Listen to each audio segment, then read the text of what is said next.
All right, I think we're all right. Cool.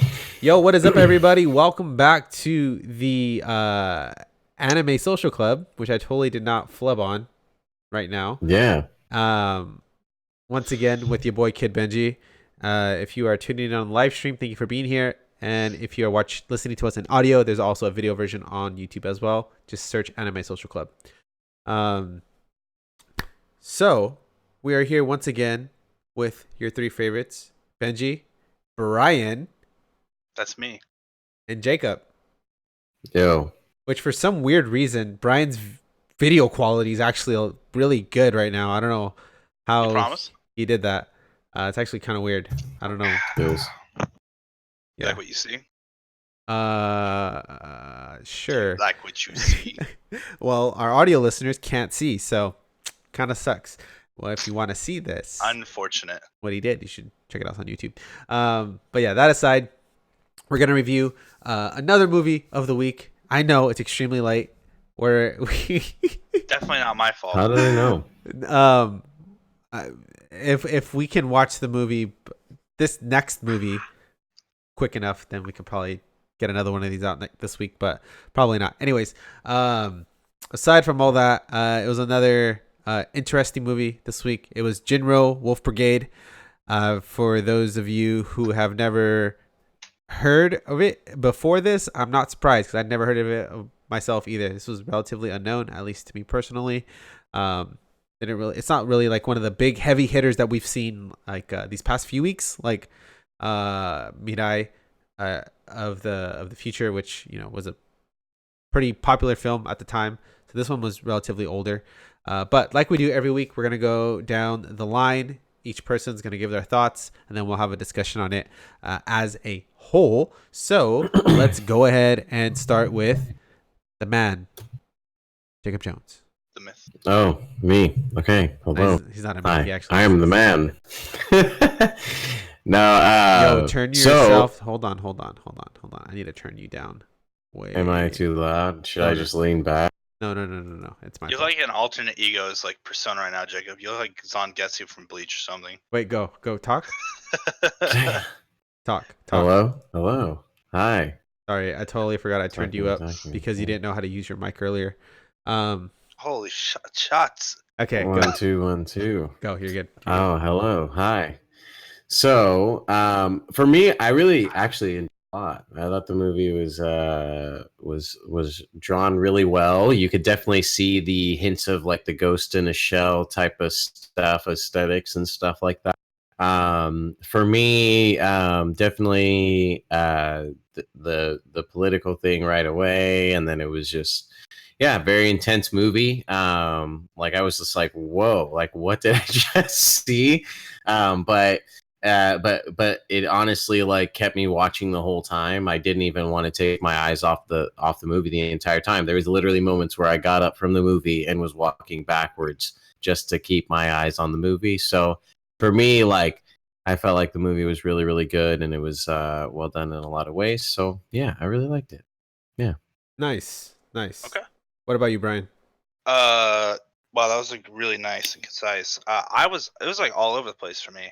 I like the political stuff that was going on because I felt like that is interesting. We never really get to hear about the aftermath of what like life was like over there after World War II. So I thought it was interesting the kind of Little Red Riding theme, and a lot of that stuff did happen. And I mean, they had a lot of issues after World War II. So um, I like the first 2/3 of the movie, but the last 1/3 was way too heavy with the I don't. It was like it just didn't make any sense to me. Like it wasn't done right, in my opinion. It was confusing. There was too much like gotcha again, JK, gotcha a third time, kind of thing. But at the end, like it was too many. It was too many rapid changes at the very end for me to even really care. It was like, yeah, like I don't know, and then like the main character like well is like is he heartless, is he not, we were with him this entire time, and like we were following him from like a first person almost like perspective, right? So like he what like I don't know, it just almost seemed unfair that we got deceived because we got to see like his real side, and then they were like no, JK, he's actually a wolf this whole time. And I don't know. It just, I mean, the end scene was badass, but in my opinion, it didn't really make too much fucking sense because it didn't seem like I don't know. Everything was like the first 2/3 of the movie was good. The last 1/3 just seemed like a jumbled mess to me, and the groundwork was not laid properly for the last 1/3 to be a good twist because it didn't make any sense like how it was laid out. I don't know, like without getting too far into it, but either way, I like the movie a lot. Yeah, I didn't feel like I had any good closure whatsoever on it. I was just confused. I kind of like that.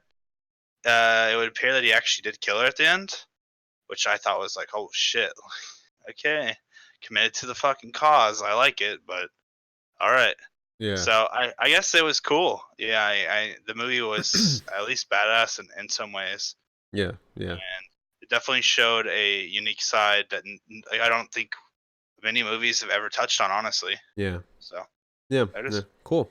Yeah, we'll dive more into that in a second. So I think one thing to note, which is pretty cool. So this guy really hasn't directed or been like at the forefront of the whole of a lot of movies. The only other big one is probably A Letter to Momo, which is something we'll probably watch eventually. But he was the chief animator for Magnetic Rose, the Memories anthology that we watched. Remember those 3 separate movies? Oh, okay. He did the first one. He was the chief animator for that one, which you could tell a lot. He also did he also worked on Ghost in the Shell, the movie, as a character designer, anime supervisor, and layout artist. So that's just a cool little background as to the whole overall look and aesthetic for the movie in general. You can really see a lot of this similar character designs pulled. Did you know that already, Jacob? Or was that just a really good guess? Yeah. No, we talked about it last night. Okay. We talked about it. Yeah. I was gonna say, holy shit. Nice. Yeah. He's not quite there yet. He still hasn't seen Evangelion, so his anime opinion's still lesser. I'm kidding. But holy shit. So in all, I really, really like this movie. I think so. You know, the third in that anthology to bring memories back up again. You know, the third one that you really like, Brian. Yeah. I think this is what I want. This is what I want when it comes to delivering like a political message and an idea. And I think they did it extremely well here. A lot of the subtleties and twists in the plot for me actually made a lot of sense. I like the all the analogies that they were drawing, all the metaphors, symbolism. They did a lot of really cool stuff that I think I really like. Well, for sure, I really appreciate in movies that don't just kind of hand you everything up front and make it like completely obvious. And it's interesting because this movie gave me a lot of real perspective on like Japan went through some shit after being nuked by the US, right? Like it's almost to the point now. It's like, yeah, we know that it happened, but it's almost like they're detached from any remorse that we would have about doing that to them, you know, because it's such a repeated topic and you don't really think much of it. But for some reason, this movie really just touched on that whole period or like the aftermath of it and like the potential outcomes of it. And I was like, damn, if technology had been a little bit more advanced, I could for sure see this being like an actual thing that would be the result of those World War II bombings. And what I feel like is done extremely well is that World War II and like that whole thing that happened isn't the forefront of the movie. They use it as a premise to help set up this story that they're trying to tell, which was the main character himself, right? And they prop it up so well. I'm like, oh, thank God they didn't just ride the back of this Japanese catastrophic event and just made it all about that, which, you know, I'm all for, but it did a really good job of tempering your expectations by giving you an appropriate amount of background while also still delivering the message that it was trying to convey, you know, which was this idea of, you know, what's like who's human and who's a monster, or maybe we're all monsters, right? Or was he ever human? You know, all these other things. Yeah, I think all in all, it did a fantastic job. and executing on a lot of different points. Now, is this movie boring? Yeah, it's boring for a lot of people, I'll say. Like, if you're not into the political drama, like the really kind of subtle aspect of movies, like dialogue and stuff, and imagery and symbolism, like you're not gonna like this at all. But I would say this movie definitely hit on a lot of my own tastes as well, for this type of like anime in general. So, but yeah, apart from that, I I want to know, what were you confused on, Brian? Dude, I thought I had everything figured out for the most part. It was still kind of like, I don't know, like the whole movie, I was constantly just sort of thinking about the situation. But then the last one third happened, and I just sort of felt myself just throwing my hands up, like I'm like, who is what organization even? It was hard for me to even like remember who was part of what, because I don't know if this is gonna sound racist, but everybody looks the fucking same, and so it's like there's no development on half these characters. So it's like, here's all these characters, and maybe they're part of the military police, maybe they're part of this other organization, but hey, inside this other organization is this Wolfgang thing. But who even knows to what degree they are, like, are they like an elite force? Are they actually like, is it actually part of the resistance, or is it secretly working for the police, or is it a rogue agent, a group? Who knows? And we don't get any information, but we do know the whole time that our guy is part of it. We don't know how or why or what they stand for, and then it's all given to us at the very end, and I just don't buy it. I did not like the ending at all. Like, Yeah, I hated how the old guy has to explain it all, and he's like, he's a wolf this whole time, and you guys debated us, but we're at 500 IQ and we debated you secretly, and hey, like if you pause the story there, as a viewer of the movie, I just feel betrayed. Like, not like by these characters, but just like the movie itself. Like, I hate when movies do that, right? Because they give us insider information into how this person's feeling that the other characters wouldn't see, right? It would be one thing if we were from another character's point of view and we're watching this guy sort of stutter and fail in his training, and oh, look, it seems like that bombing where he failed to shoot that girl really doing a doozy on him. But no, we don't have their point of view. We have his point of view, which in my opinion, I feel like we have the God point of view, which means we have the real point of view. So how are you going to sell us a person who's actually a human, actually having a hard time dealing with this, and then you're going to debate us? No, it's not fair. That's not how, you don't get to do that, right? I think that's actually some of the easiest, cheapest form of debate that should never be allowed. Like, it's not you can't give us first person, like a look into someone's mind, and then JK, like, you know what I mean? Like, he's not that insane where he can lie to himself to like, I don't know. You know what I mean? Am I making any sense here? I know what you're saying, but I feel like every complaint you had was addressed in the movie. No, Like I really don't. And honestly, I started cringing by the third Red Riding Hood reference. It was like, okay, we get it, right? Like, you could have, you know what the movie should have done, in my opinion? It should have opened up with the Red Riding story, or put it in the middle, or had it at the end. One time, one reference. Either it's it's foreshadowing, or it's kind of like a tasteful story at the end, and then we get to put together as the viewer, oh, he's the wolf, oh, she was Little Red Riding Hood. But no, it's like at every turn, the characters are not what they intend. They originally were supposed to be. It would have been one thing if he hadn't pulled the bullet. You know, he had some internal issues. Here comes this, Red Riding Hood girl. Maybe he gets to learn about her, learns about her sister. So because it was supposed to be her sister, right? And then maybe he starts to feel bad and has some kind of inner conflict about being a police officer. But he faked it the whole time. She faked it the whole time. It just so happened that like, I don't know, and then I couldn't understand the dichotomy of why is the military police fighting with this special force? How does this special force work around the military police? How does any of, like, I don't know. I felt like maybe I am missing vital information about how Japan works. Like, I don't know. The movie felt like it needed to tell us how things worked in the beginning, but it didn't feel like it needed to tell us how things worked later on. right? It told us like the basic information about what happened after World War II. But then here's all this complicated stuff about these two organizations that are supposed to be working side by side, apparently, because they're not allowed to have a military because the rest of the world banned them from having that. So they have to have like pseudo militaries, that are supposed to be just like policemen, like SWAT or something. Yeah. Well, I don't know. okay. And Jacob, feel free to interrupt me whenever. But okay, so that whole force was designed just to keep public order, right?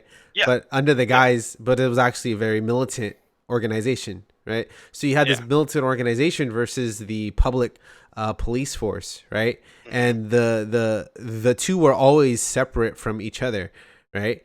And the idea is that both of them were supposed to be joined together, right, to fuse into one. However, how they achieved that goal, both were coming from different angles at how they were gonna reach that end, right? So they decided to use the main character dude as a vehicle to make a scandal out of the militant force, so that they would be forcibly removed as an organization, and that it would be only the SPD, the special police department or whatever for Japan. However, in order to counteract that, that old dude, the guy who basically owned all of them in that training exercise, he created the Wolf Brigade as a counter to the counterintelligence that the SPD had put out, because he never trusted anyone. So he used the main character dude as the one to counteract this information that was gonna destroy their little their militant group. I guess the problem I have is our main character had literally faked every emotion and thought from Well, the no, start no. to the last I second. don't think he faked it at all. Okay, I think that the authenticity of emotion was portrayed in the dreams that he had, because if you notice, he was the only human among the wolves, and how the wolves attacked the girl. Right, those were his instincts telling him that that person is going to be devoured by the wolves, because she is someone who is not worthy of, or she shouldn't be trusted. Basically, that's what his instincts were saying, right? Because instinctually he's a wolf, and that's why it panned back out to him being a wolf on top of a mountain, because that's who he actually was. But there was a moment where his humanity was about to take over, but then his instincts kicked in and told him, "Oh no, this is what you need to do. This is who you actually are, and this is how you need to operate." And I think that dream sequence carries a lot of weight, because it gives significance into the insight of what he was experiencing inside of himself. This movie reminds me of trying to burn wet wood. It's like the movie gave us wet wood and then put so much lighter fluid on it to try to get it to burn. It's like, let's give a shitty scenario and then we'll drench it in this metaphor. That's how it felt like to me. It was like, we'll beat it over the head with this Red Riding Hood metaphor and this wolf and this thing, and that's supposed to invoke some kind of feeling out of the viewer. But in my opinion, it wasn't delivered properly. Like, it could have been a really good story. You one less twist, or at least a little bit more information about some of these characters, just a little bit more time, a little bit more development. I was so confused. Well, like, what about all these characters? We have so much time with our character moping about, and generally seeming confused, and like he really cares. Well, okay, the way, And then a good way to like kind of have a little bit of perspective on this is that, one, this movie was released in '99, close to, like, the plot felt very similar to Appleseed, is what I'm trying to get at. You have but it's like the smarter version of Appleseed. If Appleseed's really stupid and grandiose, this is very compact and practical, right? Because you both have these main characters that are very like powerful, but they're involved in something that's like bigger than them. Whereas Appleseed lays everything out in front of you and it looks stupid, but here everything's based in nuance, right? They didn't really want to just give you everything like up front and just tell you right away. Like they kind of gave it to you subtly through all these different dream sequences and interactions, remind me of? and character interactions. I got a very Tokyo Ghoul vibe from the ending. Nope, don't you fuck that. Yeah. No, it You wasn't. got this old man who's like, hey, look, I know everything. Let me tell you the plot here real quick. Hey, like I'm gonna tell you all about this guy because clearly you didn't know about him, and he's more talking to us than the girl. And it's just like I don't know. He talks like him. He looks like him. Like I just gotta tell you a Ghoul vibe. No, the And I was Tokyo just Ghoul like, 5 was literally a minute of unanimated honestly, the ending to sequence. me, it was like, hey, none of this makes sense, but here's some eye candy. And I was like, oh, cool. It looks tight. It's a cool scene. He's walking around like a fucking Terminator, just killing all these people, and it just keeps dropping like wolf references. And I was like, I just know Benji's gonna try to explain this one, but and he's gonna make a pretty damn good argument. But I just did not feel it. But at it was all. all there. Everything you're saying was presented in the movie. It was right there. You just had to Literally interpret it. wasn't though, man. That's all. No, Well, it was. I'll say this. Let me say my perspective. Y'all been talking. I think for me, like, I do agree with Bryan in the sense that there was a lot of this internal stuff where we got this God point of view where it was like, okay, this guy really like feels something, and he actually has like this post-traumatic stress like reaction to this situation that was actually a really big deal. And so we think like, wow, like, okay, but there was never any indication throughout the whole like the first like 2/3 of the movie really that he was something else other than that. And then it was like that was it. And then you kind of got the sense of it a little bit later on, but like it would have been nice to get like some kind of like hint or something that would have like, at least like, I don't know. It would have to where it would have made more sense. Like it would have made more sense, and you're not feeling like you have to reach sometimes on some parts. But I also agree with Ben that there's a lot of parts that are like definitely explained that in the sense of like how they. I do think that the plot twists do make sense on how they got there. But I don't necessarily think it was the best way, but it was a good way. In the sense that like it took us on a journey where at the end of the movie we were like, what the fuck? I was stunned. I was shocked. I was like, okay, well, this all led up. I also agree with Bryan in the sense that they definitely like, the whole the whole story, the Red Riding Hood, like that whole thing over and over again. That was kind of a lot, but it definitely was impactful at the end and the ending scene. I think that like I think instead of doing it once, I think twice would have been nice. 3 times would have been max. Like you could have did, when you first like intro into the movie, when maybe like when he starts reading it or some shit, when she hands him the book and then she says it right before he kills her, or something like that. And then you just get the visual metaphors or something. And so I just, but I definitely, for one, definitely like the plot twist. I definitely felt like there was at the end too a lot of eye candy, but it was definitely a scene that left you, you really didn't know what was going to happen. You weren't too sure. And then even when you thought the scene was over after he killed her, then it goes to a scene where it makes you wonder. At least it made me think about the movie the next day. Did he know that if he didn't kill her, he was gonna die too? And did he kill her just to save himself? And it was like, did he kill her because of the loyalty to the organization, right? And Wait, so I don't like think he all these killed different her. things. I don't think No, he killed he her. did kill her. No, the other guy shot her. No, he shot her. He shot her in the heart. That guy was insurance. aiming at the that guy was aiming at the Yeah. the wolf guy. Which if he means didn't shoot even the girl, they thought that guy was not going to go through with it, or at least they weren't sure. And Yeah. so that was the thing. Like that guy was aiming at the wolf. So that guy was gonna kill the wolf dude if he didn't shoot the girl, and then then they were gonna kill the girl. So that was the thing. Like it was that's all that was, because that's why the old guy says, once a wolf, always a wolf. If you're a beast, you're always a beast. Because they weren't sure. So it made the ending a lot more interesting. Like I was glad they didn't just end it with him shooting her and then like that was it, and then it hit the credits. Like it at least did that for me. Otherwise, I would have been like, all those plot twists were stupid. That's what made me be like, okay. Yeah, that's what made me go, okay. Because if it didn't do that, I definitely would have been like, okay, plot twist number 27. You know what I mean? But at least it was like, okay, it gave me something that took some kind of closure and some kind of like there at least left me questioning more after the movie was done. So there's two particular parts I also have an issue with in the movie in the middle. So one of them is when he talks to the girl for the very first time. Why is he there? Why is he talking to her? Why did the police think that they were the ones setting him Wait, up? hold on. So the first time you're talking about by the grave, right? Yeah.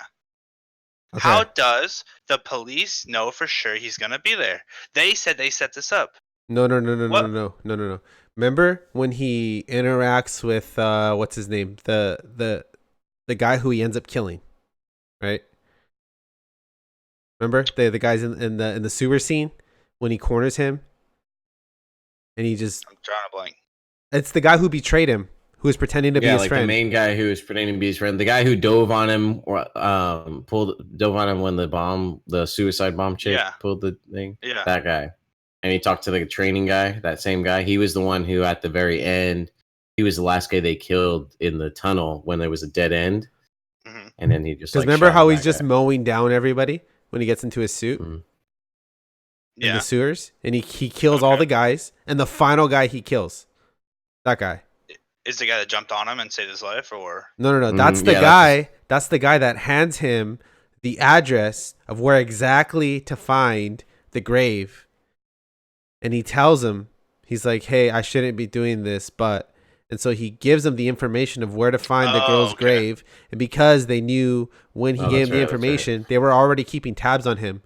So they knew when he left for the grave. He was going to get handed that? No, because he asked for it. Because he asked for it earlier, like after the whole scene with the trial. After that, do you see how two setups all hinged on one meeting spot can get really confusing and almost impossible? Because if both sides is debating the other, it's like I don't know. To me, it's like so unrealistic, you know. And then I don't know. And okay, here's another scene I have a problem with, right? When he is having like weird flashback issues and he fucks up the training, right? Yeah. Because that might as well be like 100% true. That was like the only true thing I felt like I could for sure stand on in the movie, right? But it's like so you go through almost with that as your foundation. It's like, wow, this really meant a lot to him, right? And the scene where he didn't pull the trigger, I didn't get the vibe where it's like, fuck, I can't. This is the part where I have to pretend I can't pull the trigger, right? And but no, like he seemed like he generally wanted to do it, and then the other guy showed up and was like, kill her, and then he didn't do it. Okay, but it'd be fine if the rest of the movie he like, I don't know, like if he had fucked the training up, but we hadn't seen him have any mental issues. It just sort of like fucked it up on purpose. Like it would have been really cool if in that scene we had just seen him miss on purpose. And like something fishy's not right here, right? But no, he has legitimate mental issues and he can't do it. And it's like, wow, this is really affecting him. And then they just bait us again at the end, and I felt betrayed because it's like no one else knew he was going through issues there except for us. No, but here's the thing. Okay, so he failed to pull the trigger of the girl in the beginning, right? Mm-hmm. He fails to pull the trigger in the training, right? Mm-hmm. So we already have two strong instances of him battling with his humanity and his beast. But he was supposed to fail to pull the trigger the first time. Hold on. That was his job. Wait, the first time? What do you mean? Yeah, fighting the girl? That's part of the gig. He was supposed to not do that. This is all part of their plan. Because it was supposed to be that his Brian's point is that he was supposed to appear like traumatized and like this whole situation. This is all part of their master plan to get the police. This girl, yeah. The whole no. That whole him not pulling it, right? That is what set up the opportunity for this whole scandal to come into formation, because the guy that betrays him. Bullshit, then. No. It is explained because the guy that betrays him comes back out of nowhere after being with the SPD force for years, but for some reason, have your cake and eat it too, hold on. After this incident happens, his friend mysteriously shows up and begins to talk to him, because the main guy even questions, how does someone who was never involved in the special forces, who left because it was too hard and who went into the SPD, Why are you deciding to come back all of a sudden? And that's what triggered a lot of the flags for him and his commander to know that there was going to be something that was going to go down, because this dude who hadn't talked to them in years, like they say that in the movie, just came out of nowhere from the SPD and starts interacting, took interest in them. Because if you notice the scene with the guy who owned them all, when he's smoking his cigarette and he's talking to the dude next to him, he's like, oh, that's really the guy next to him, the one who betrays them all, says, it's interesting that you're taking such interest in a failure like the main character. And then the trainer guy says back to him, well, it's amazing that you're taking such interest in a force that you abandoned because it was too hard for you. That part. Okay, so that's why the whole situation arises the way it does, is because he finds an opportunity for them to put a scandal into play to ruin the special forces and get rid of them. I just don't think that's clear at all. Like, because, honestly, because, and here's look, the problem, right? If you're like, in my opinion, our main character is supposed to be the most badass here, right? So you hinge an entire insane plan off of your wolf who already fucked up, right? It's either they were like 1 billion IQ and they set it up from the very beginning of the movie, or he actually couldn't pull the trigger and he actually does have real issues, and that keeps continuing on to the training and whatnot. And they still decide to make him the little linchpin of every single decision leading up to this point. I don't think it ever was going to be him. They were just looking for an opportunity to shut it down because they were already having issues from the get-go, right?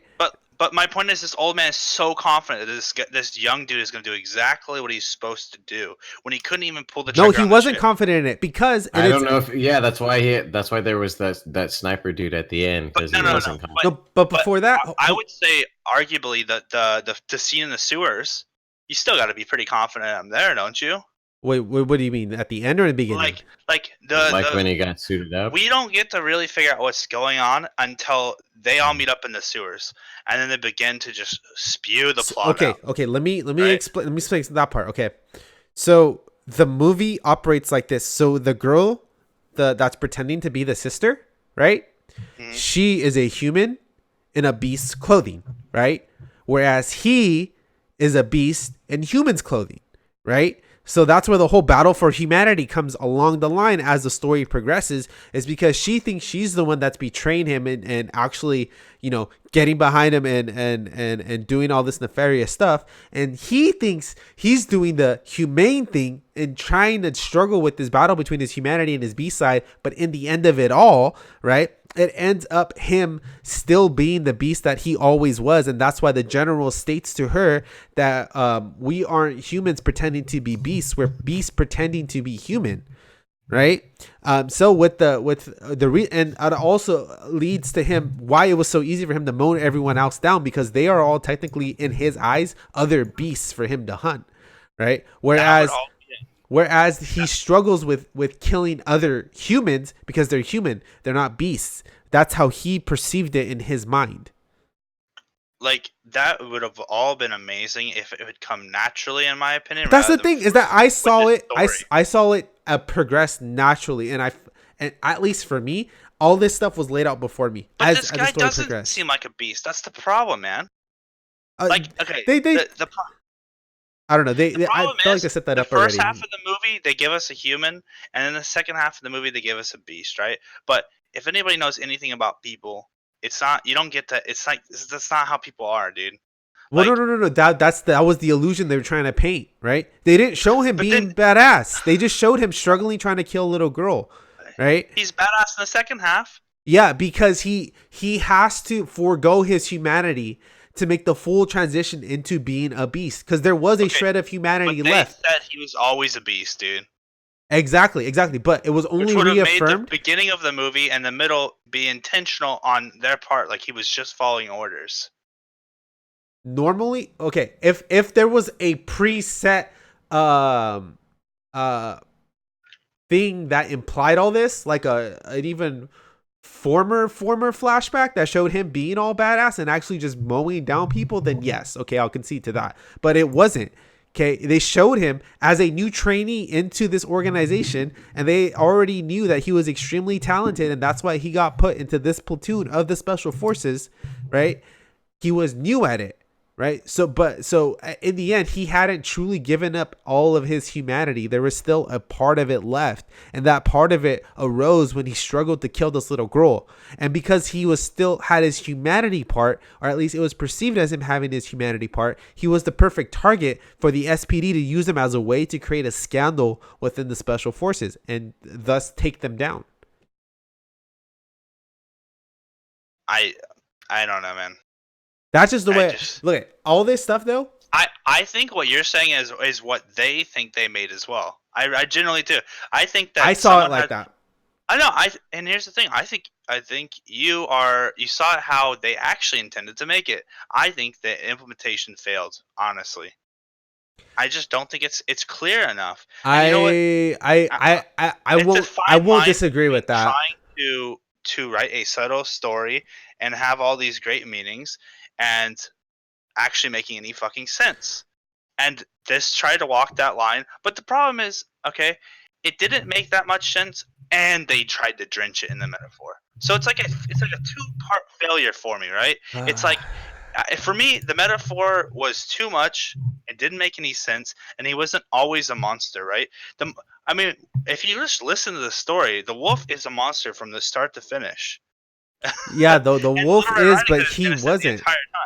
Yeah, but he wasn't though. He wasn't. Little Red Riding Hood is like hilariously naive the entire time, right? Well, that was the whole thing about the girls in the story. She was naive enough to think that it was all going to work out and that everything was going to be okay, that he was completely tricked and fooled. And the only time she was naive was before the first time she was caught. She said after she got caught. She was naive the entire time. No, she said it herself. Before she was caught, she was naive. Afterwards, she just gave up on life and did what they told her to do. Yeah, but assuming that it was going to work, and then she was naive again, thinking that he would run away with her. Yeah, but... And did he, like, the part is he had to have sold that though. Like, the problem is, I think the real issue here is, when did he start following orders and stop being himself? Because I seriously feel like we could actually sell an argument that he was following orders the entire time or almost none of the time, and that's the problem. Like, after the dream is when he started following orders. I don't know, 1000%. With how much of a badass he was, especially at the very ending, I seriously felt like he was following orders from the beginning, which is why maybe it was confusing. Mm-mm. He was following orders in the sense that he was like the counter intelligence. Yeah, they talked about this organization, and from the sounds of it, it sounds like they're like this badass group, right? No, they were never portrayed as a badass group. They were just portrayed. No, they were just portrayed as an internal group that was being used by someone to gather intel, right? Because that's how they explained it during the first meeting between the heads of the SPD and the Special Forces unit. Yeah, they describe him as a counterintelligence group. I don't know. Yeah. I mean, regardless, we're probably just gonna agree to disagree. But I did like this conversation, though. I appreciate. You know what it is, Brian? It's because you started watching Evangelion. See, you're progressing as an anime viewer. Don't worry, Jacob will get there soon. Someday. Wait, any final thoughts, Jake? I agree to some degree with both of you guys, but I'm ready to rate it. You know. Cool. Well, we're gonna switch it up. I'm gonna start the ratings. I give it a 7 out of 10. Like I said, I like this type of show. I like political dramas. I think this one is a good one. But if I'm giving it, like, comparatively to everything that I've seen, I mean, it's definitely not the worst. That's 100%, because I've seen bad political dramas, bad ones. But this one is probably like a 6 to a 7, maybe 6.5, somewhere around that range, but probably like a weaker 6.5, I would say. Not super solid in it. And part of the reason, though, is going to be because I haven't seen a lot of political dramas lately that execute well. Whereas this one, I think it does a pretty good job. for the most part, compared to stuff that I've seen recently within the past couple years. But yeah, so 6.5. Go with that. What about you, Brian? I would actually give it the same thing. Yeah.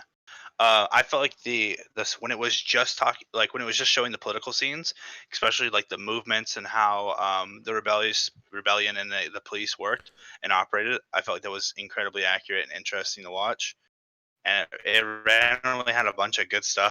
Um, and I feel like if they had just done a little bit more character development, um, the puzzle pieces would have been a lot easier maybe for people that aren't as good at picking up on this kind of stuff to figure out. Yeah, yeah, And ultimately, they could have done a little bit more character work and less, I don't know, foreshadowing, and yeah, it would have just put itself together. But yeah, I would say 6.5, maybe 7. yeah. I think we both want it to be longer, huh? Like a little bit Oh yeah, longer. yeah, Yeah, yeah, yeah. I 100%. would agree on that. Like yeah, All the middle characters that weren't the main characters got no time, and they look similar in my opinion.